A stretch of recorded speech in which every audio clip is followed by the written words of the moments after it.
You know what it takes to be #1. At State Farm, so do we.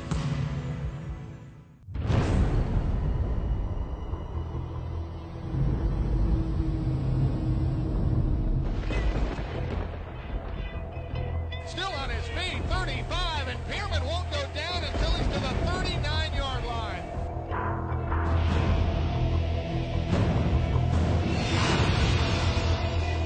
Peerman busts it, 35, 30, 25, and Peerman to the 20-yard line.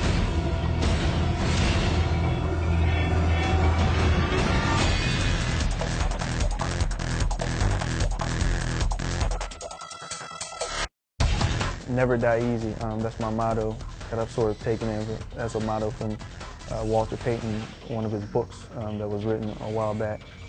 So I just sort of looked at that as a young kid, and it sort of progressed, and it's sort of become, the way I run. It's just to never die easy, never go down easy, never go down without a fight. Cedric, may not be a flashy Reggie Bush all the time, but he makes those plays when we need him to.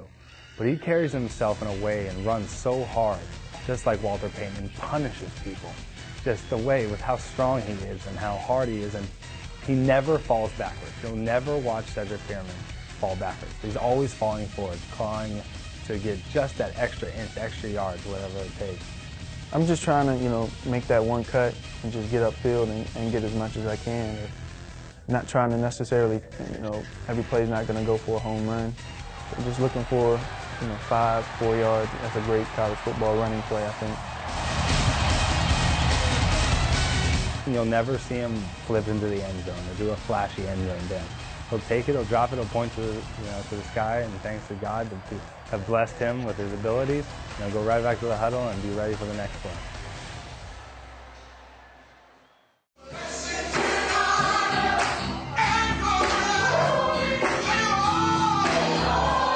We are here to acknowledge what Cedric has shared with us and to give him our blessings as he goes forth in the ministry.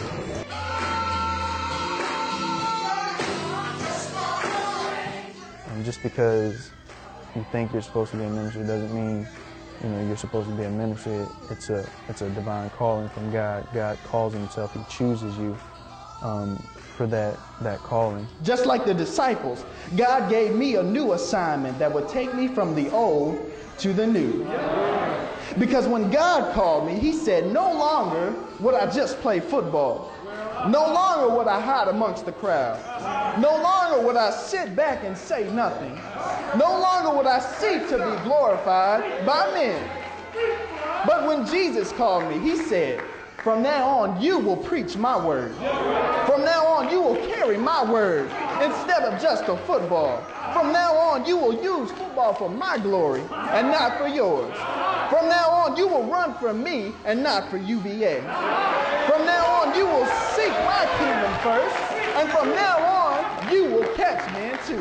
Something that stands out in his first sermon was he gave a sermon on Luke 5 and about how Jesus told his disciples that they would now be catchers of men rather than catchers of fish. Cedric spoke a lot of how he was going to use his talents and use his football abilities to be catchers of men through Christ. And that was something that I think rang true through the whole church.